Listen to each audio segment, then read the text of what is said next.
로마서 12장 9절에서 14절까지 말씀 함께 교독합니다. 사랑에는 거짓이 없나니 악을 미워하고 선에 속하라. 형제를 사랑하여 서로 우애하고 존경하기를 서로 먼저 하며 부지런하여 게으르지 말고 열심을 품고 주를 섬기라.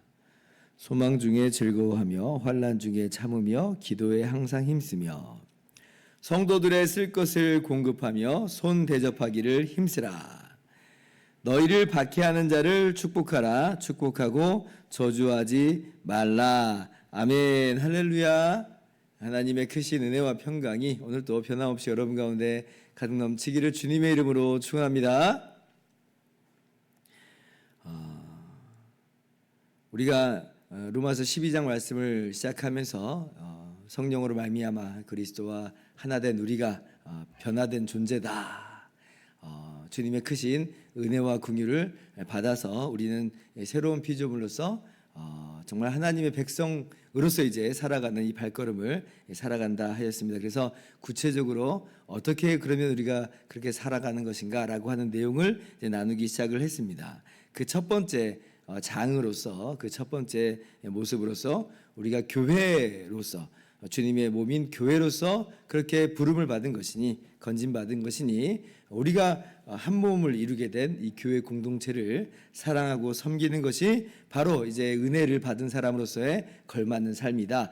영적 예배자의 삶이다. 영적 예배의 첫 번째 장은 바로 교회로서의 삶, 우리가 교회 공동체를 그래서 서로 사랑하고 섬기는 그 삶이라 말씀을 드렸습니다. 그러면 이러한 그 작동의 원리가 뭐냐? 우리가 이제 교회로서 서로 섬긴다라고 할 때는 받은 바 그 은사대로 그 하나님께서 우리에게 주신 그 재능으로 그 직분과 그 사역으로서 서로 이제 이 몸의 지체가 그 몸을 세워 나가는 것처럼 세워 나가는 건데, 그런데 그 작동 원리는 다름 아니라 바로 사랑입니다. 사랑. 오늘 9절 말씀 보니까 사랑에는 거짓이 없나니 악을 미워하고 선에 속하라 말씀을 해요. 그러니까 이런 모든 은사를 행할 때에 어떤 것이 그 내면에, 어떤 것이 그 중심에 흘러가야 되는가라고 할 때에 그것은 바로 사랑이다라고 하는 것이에요. 이러한 동일한 말씀을 어디서도 하시냐면 고린도전서 13장에서도 보면 똑같은 이야기를 하시죠. 고린도전서 12장에도 마찬가지로 우리가 주님 안에서 한 몸을 이뤘고 우리가 한 몸의 그 지체로서 자리하고 기능한다라고 하는 그 말씀을 나누고 있습니다. 그리고 나서 13장에 바로 어떤 내용을 바울 사도께서 이야기하냐면 고린도전서 13장에서 사랑 이야기를 해요. 우리가 고린도전서 13장 그 유명한 사랑장으로 잘 알고 있잖아요. 사랑은 오래 참고 사랑은 온유하며, 바로 그 내용이 바로 그 13장에 나오는 거예요. 은사 이야기를 하다가 왜 사랑 이야기가 나오는가? 또 그리고 14장에 또다시 은사 이야기가 나와요. 왜 은사를 이야기하는 그 한가운데에 사랑이라고 하는 이야기를 하고 있는가? 은사 중에 가장 좋은 은사로서 사랑을 이야기하고자 함인가? 라고 할 때 그런 내용이라기보다는 그 많은 은사가 활용되고 그 많은 은사가 사용될 때에 거기에서 흘러가야 되는 작동의 원리로서 바로 사랑을 이야기하는 거예요. 사랑이 없다면 그 많은 은사를 가지고 활용을 한다 할지라도 그것이 자기 자랑이 되고 또 그것이 서로 비교가 되고 경쟁이 되고, 사랑이 없으면 다 의미가 없는 이제 그러한 모양처럼 전락하기 때문에 그렇습니다. 오늘 말씀도 똑같이 말씀하세요. 바로 윗절에 보면 교회로서 우리가 각양 다른 은사로서 기능을 하는 것을 말씀을 하고 있어요. 근데 이 모든 이제 은사들이 활용될 때 어떻게 돼야 되는가? 근본적으로 사랑으로 행한다라고 하는 것임을 여러분 꼭 기억하시기를 바랍니다. 자, 그런데 이제 9절 다시 한번 보시면 사랑에는 거짓이 없나니 그래요. 이 말은 이제 좀 더 정확하게 번역을 다시 한번 해보자면 사랑은 위선이 없어야 한다는 거예요. 사랑은 거짓이 없어야 한다는 거죠. 진실한 사랑을 하자 이런 말이죠. 우리가 말로만 그냥 이리저리 사랑하는 게 아니라 겉으로만 그냥 사랑하는 척 그렇게 뭐 하겠다 이런 게 아니라 진실된 사랑을 하는 거예요. 진실한 사랑으로서 우리가 그렇게 서로에게 지체가 되어서 섬긴다라고 하는 것이에요. 요한일서 3장 18절 자녀들아 우리가 말과 혀로만 사랑하지 말고 행함과 진실함으로 하자 그러죠. 행함과 진실함으로 하자. 거짓이 없는 가식되지 않는 위선적이지 않는 사랑을 하는 것이 마땅한 우리의 모습입니다. 완전히 100% 우리가 정말 이 땅 가운데서 이러한 사랑의 모습을 하면 좋겠지만 근데 우리는 이제 빚어져 가는 과정이니까 때로는 우리의 마음속에서 우리의 삶 속에서 정말 사랑같지 못한 그런 모습을 우리가 그렇게 나타내 보일 수는 있습니다만은 그러나 우리의 변화된 새 본성의 지향점은 바로 이러한 이 거짓이 없는 사랑인 것이죠. 그래서 우리가 이것을 이제 방향으로 삼고 우리의 육의 행실, 옛 자아의 이 더러운 행실들은 날마다 죽여가면서 진실한 사랑으로서 우리가 그렇게 나아가야 되는 것일 거예요. 나아가야 되는 것이죠. 그리고 이 사랑을 이야기할 때에 악을 미워하고 선에 속하라라고 하는 말씀을 덧붙여서 하십니다. 왜 이야기를 덧붙여서 하시는가라고 할 때에 우리가 이런 거예요. 사랑이라고 그러면 모든 것을 뭐 다 이제 모든 것이 다 그냥 다 덮여지는 어떤 그런 뭐 사랑처럼 사랑이면 다 되는 거야. 사랑이 최고의 그러한 이 작동 원리니까 그냥 안 좋은 것도 그냥 덮어. 막 이런 식으로 이제 우리가 사랑을 자칫 이제 오해할 수 있겠는데 그러나 오늘 말씀이 뭘 말씀해요? 악을 미워하고 선에 속하라. 사랑이라고 하는 명목으로서 막 악을 자행해도 그런 것들을 덮어주는 그것은 오히려 이 진실한 사랑은 아닌 것이에요. 나쁜 길로 간다라고 하는 것을 그냥 내버려두는 부모다. 자녀가 나쁜 길로 가는데 사랑이라고 하는 것으로 한마디도 하지 않고 그냥 오냐오냐 한다라고 하는 것은 어떻게 보면 진실한 사랑이라고 할 수 없는 거죠. 사랑은 진리와 그렇게 대조되는 개념은 아닌 것입니다. 여러분 조폭 간에도 뭐 사랑이 있다고 그래요. 그럼 그런 조폭 간의 사랑을 사랑이라고 하는 이름으로 조폭의 모든 행동들이 다 용서가 되고 괜찮다라고 말할 수가 있겠습니까? 그럴 수는 없는 거죠. 우리가 선에 속한 그런 사랑으로서 나아가야 되는 것이에요. 그러니까 우리가 사랑이라고 하는 것으로 그럼 모든 건 다 올 오케이 이게 아니라 진실한 사랑은 또한 악을 미워하는 것이요 선에 속하는 그러한 속성을 같이 갖고 있다는 걸 기억을 해야 됩니다. 그래서 고린도전서 13장이 사랑장이라고 했는데 거기서 6절에 뭐라고 말하냐면 사랑은 불의를 기뻐하지 아니하고 진리와 함께 기뻐한다. 그러니까 진리와 함께 기뻐하는 것이야말로 참 성경에서 말하는 진실한 사랑이고 우리가 나아가야 될 그 모습이다라고 하는 것을 꼭 기억을 하시기를 바랍니다.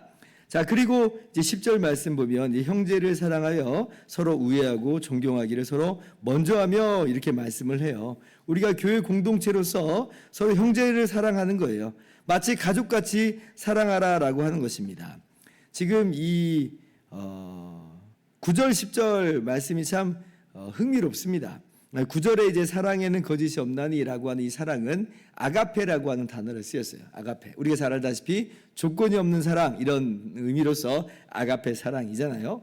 그런데 이제 10절에 형제를 사랑하며 할 때 이 형제 사랑은 형제 사랑이라고 하는 단어 필로스라고 하는 이 사랑이라고 하는 단어가 쓰인 거예요. 그리고 여기 이제 서로 우애하고 형제를 사랑하여 서로 우애하고 하는데 이 우애하고라고 하는 이 단어는 가족 간의 사랑이라고 하는 그 단어가 쓰입니다. 스톨게라고 하는 이 단어가 쓰여요. 그래서 우리가 이 사랑이 이제 네 가지가 있다고 하잖아요. 헬라어의 단어에서 묘사하는 게 에로스가 이제 남녀 간의 사랑인 건데 그 에로스의 사랑을 뺀 나머지 사랑을 말하는 세 가지 단어, 그러니까 아가페, 필로스, 스톨게라고 하는 이 세 가지를 다 씁니다. 조건이 없는 사랑, 우정과도 같은 형제 사랑, 그리고 가족 간의 그 사랑과도 같은 사랑. 이것이 이제 다 같이 쓰이는 거예요. 어느 것이 최고의 사랑이냐 우애를 나누고자 하는 게 아니라 우리가 교회 공동체로서 서로를 사랑한다라고 할 땐 이 모든 영역들이 이 모든 내용들이 다 이 안에 들어가 있는 거죠. 우리 하나님께서 우리를 예수 그리스도 안에서 한 가족을 이루게 하셨어요. 하나님이 우리 아버지가 되시고 우리가 그 안에서 한 형제와 자매가 됐습니다. 그래서 하나님의 사랑으로서 우리가 아가페 사랑을 하는 것이요. 그리고 한 가족이니 또한 가족 간의 사랑으로서 사랑하는 것이요. 그렇게 우리가 형제를 사랑하는 그 사랑으로서 우리가 자리매김하고 있다는 것입니다. 그래서 우리가 가족 간의 사랑이라고 하는 게 이 땅에서 정말 최고의 사랑과도 같이 우리가 가지고 있잖아요. 어떠한 허물도 그 허물 때문에 미워하고 내치고 이러지 않습니다. 밉다고 해서 호적에서 파는 일은 없잖아요.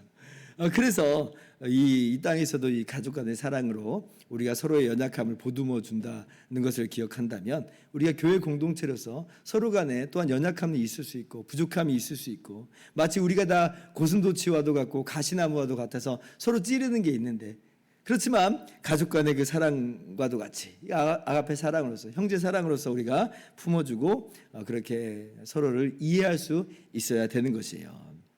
우리 교회 공동체는 바로 하나님께서 세우신 사랑의 공동체라고 하는 걸 꼭 기억을 했으면 좋겠습니다. 요한복음 13장 35절 주님께서 말씀하시죠. 너희가 서로 사랑하면 이로써 모든 사람이 너희가 내 제자인 줄 알리라. 우리가 서로 사랑하는 것이 바로 주님께서 원하시는 모습이고 또 그렇게 우리가 사랑하는 공동체로서 이 땅 가운데 보여질 때 사람들은 교회를 보면서 천국을 보는 거예요. 아, 저기는 다르구나. 바로 저기는 새로운 세상이 펼쳐졌구나. 라고 하는 것을 이제 깨닫게 되는 거죠. 그리고 교회로 들어오게 되는 것이에요. 오늘날 교회가 이런 모습을 보여주지 못하는 것이 참 안타깝습니다. 교회 안에서도 서로 나눠지고 찢어지고 분열하는 싸우는 모습들이 덜어 있는 것이 또 우리가 살아가는 이 땅에서의 모습입니다. 우리가 이 땅에서 완전하지 못하겠지만 그러나 우리의 방향이 항상 어딘지는 알아야 될 것이에요. 긍휼하심을 받은 사람으로서 영적 예배자의 삶은 뭐냐? 바로 사랑하는 삶으로서 우리가 서로 교회 공동체를 아름답게 이루어가는 것임을 기억하시기를 바랍니다. 그리고 11절 보면 부지런히 그렇게 하라라고 말씀하시죠. 열심을 품고 성령으로 불타서 불타는 성령으로서 뜨겁게 사랑하라 이 말이죠. 12절 소망 중에 어렵더라도 기도하면서 또한 이 길을 걸어갈 것을 우리들에게 말씀하고 계시고 그렇게 13절 보면 서로를 대접하는 것 서로 공급해주고 서로 대접하는 그러한 실제적인 행동으로서 우리가 나타나는 것이 오늘 우리가 마땅히 살아가야 될 영적 예배자의 삶이요 교회를 사랑하는 우리의 모습이 되어야 될 줄을 믿습니다. 그리고 이제 이러한 사랑이 어디까지로 이제 확장되냐면 교회 공동체 안에서의 이런 뜨거운 사랑이 흘러넘쳐서 세상을 향해서도 이러한 사랑을 나타내 보이는 것이 우리의 또 모습이 되어야 되는 것이죠. 존 뉴턴이라고 하는 우리 찬송가 나 같은 죄인 살리신이라도 이 찬양 이 작사가라도 잘 알려진 존 뉴턴 목사님이 친구에게 이렇게 이야기한 적이 있어요. 정말 이 반대하고 반박하는 그 어떤 논쟁이 치열할 때에 어떻게 보면 좀 악의에 차서 상대방이 이제 아주 찌르는 그런 글을 썼을 때 거기에 우리가 반박하고 반대하는 글을 써야 될 때가 있잖아요. 근데 그때 이제 주의하라 친구한테 이렇게 이야기합니다. 뭐라고 이야기하냐면 만약 그가 신자라면 조만간 자네는 그 사람을 천국에서 만나게 되겠지. 그걸 상상하면서 글을 쓰라. 나도 막 받은 대로 그냥 돌려주고 싶잖아요. 막 나도 악한 말로서 찌르는 말로 공격하는 말로 글을 쓰고 싶은데 성을 내면서 그런데 천국에서 만나게 될 것이다 생각하면서 글 쓰라는 거예요. 만약 그가 불신자라면 그는 자네가 화를 낼 대상이라기보다는 긍휼히 여겨야 마땅한 대상인 것이지. 그러니까 불신자라고 해도 우리가 악의에 찬 어떤 공격적인 그런 글을 쓰는 것은 마땅하지 않다는 거예요. 우리가 바로 그런 은혜를 하나님께로 받았으니까 이 사람도 그렇게 하나님의 은혜를 받기를 바라는 마음으로 우리가 긍휼의 마음으로 글을 써야 된다라고 하는 것이 존 뉴턴 목사님의 이야기였는데 참 우리가 생각해 볼 바가 있죠. 우리가 우리를 핍박하는 사람들, 우리를 미워하는 사람들, 우리도 미워하고 싶고 증오하고 싶고 복수하고 싶고 보복하고 싶고 그런 마음이 들 때가 있는데 그러나 모든 증오와 모든 복수심들은 다 내려놓고 그 억울함이 있으면 하나님께는 아랠지언정 그러나 사람을 대할 때는 우리가 어떠한 복수나 미워하는 감정 증오의 감정은 버려야 될 것입니다. 14절 너희를 박해하는 자를 축복하고 저주하지 말라 하시는 그 말씀을 참 어려운 말씀이지만 오늘 우리의 삶 속에서 또 녹여내면서 우리의 사랑이 교회에서 충만하게 그리고 나아가서 세상으로도 그렇게 확장되어 나갈 수 있기를 주님의 이름으로 축원합니다. 기도하겠습니다.